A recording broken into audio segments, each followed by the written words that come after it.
Today, we're talking about 5 really cool Gibson signature Les Pauls.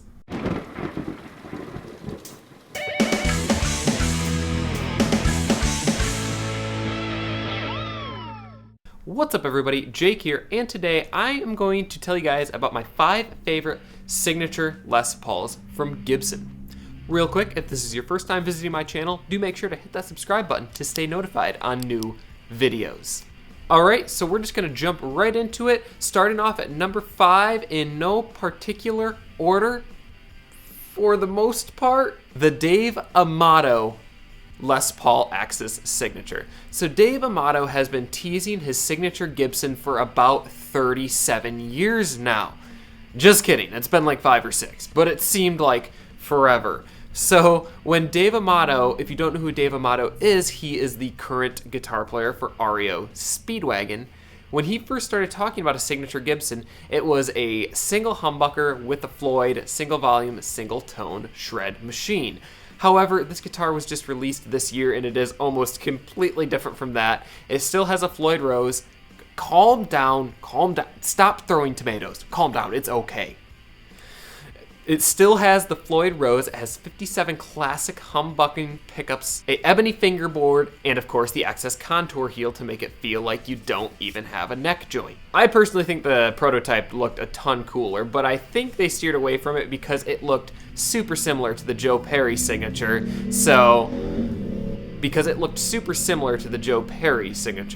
However, I still think it's a really killer guitar.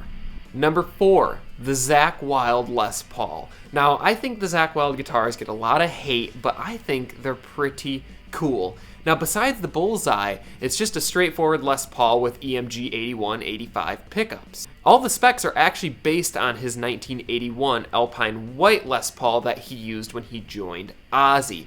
Now, that was just an 81 that he painted the bullseye on, so that's what this guitar was based off of. It has a carved maple top and a solid mahogany back with multi-ply black and white binding on both the top and the back. I'm sorry, I think these are cool. You don't have to, but I think they're pretty cool. Way cooler than the Wild Audio ones. Next up, the Ace Frehley Les Paul. So the Ace Frehley Les Paul, of course, has 3 humbucking pickups. It has a mahogany cap with a flamed maple body, an ebony fingerboard, and I think the part that I love about it the most is it has DiMarzio pickups. I love DiMarzio pickups. I think they sound absolutely fantastic. I think putting the ceramic design pickup in a classic guitar is just a very sweet tone. Now in the bridge, I do believe it is a super distortion, and it's also a super distortion in the middle. However, on the neck is DiMarzio's version of a PAF, the DP103.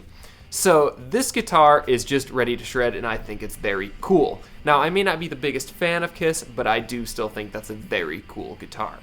Number 2, and a guitar you might not even have known they did, the Randy Rhoads signature. So these were limited to 100 pieces, and each one was hand-aged. So they look very yellow in the photos you can find of them. However, that's on purpose to make it look old.